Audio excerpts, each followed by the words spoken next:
આણંદ જિલ્લાના ખેડૂતો માટે ચિંતાજનક સમાચાર। આણંદ જિલ્લામાં છેલ્લા 3 વર્ષની સરેરાશ વાવેતરની સરખામણીમાં આ વર્ષે 45,000 હેક્ટર વાવેતર ઘટ્યું। જિલ્લા ખેતીવાડી વિભાગના આંકડા અનુસાર આ વર્ષે વાવેતરમાં ધરખમ ઘટાડો નોંધાયો।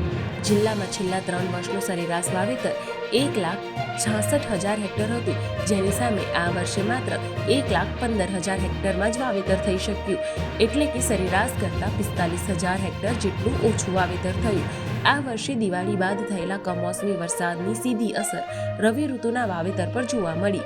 મુખ્ય પાકોની વાત કરીએ તો સૌથી વધુ તમાકુનું વાવેતર 58,400 હેક્ટરમાં થયું છે, ત્યારબાદ ઘઉં 24,000 હેક્ટર અને શાકભાજી 16,000 હેક્ટર, ચણા અને રાઈ જેવા પાકોના વાવેતરમાં પણ ઘટાડો જોવા મળ્યો। તાલુકાવાર સ્થિતિ જોઈએ તો બોરસદમાં સૌથી વધુ 22,000 હેક્ટર અને સોજિત્રામાં સૌથી ઓછું 5,000 હેક્ટરનું વાવેતર। એકંદરે વરસાદે ખેડૂતોની ગણતરીઓ ઊંધી પાડી દીધી। કમોસમી વરસાદના કારણે જગતનો તાત મુશ્કેલીમાં મુકાયો।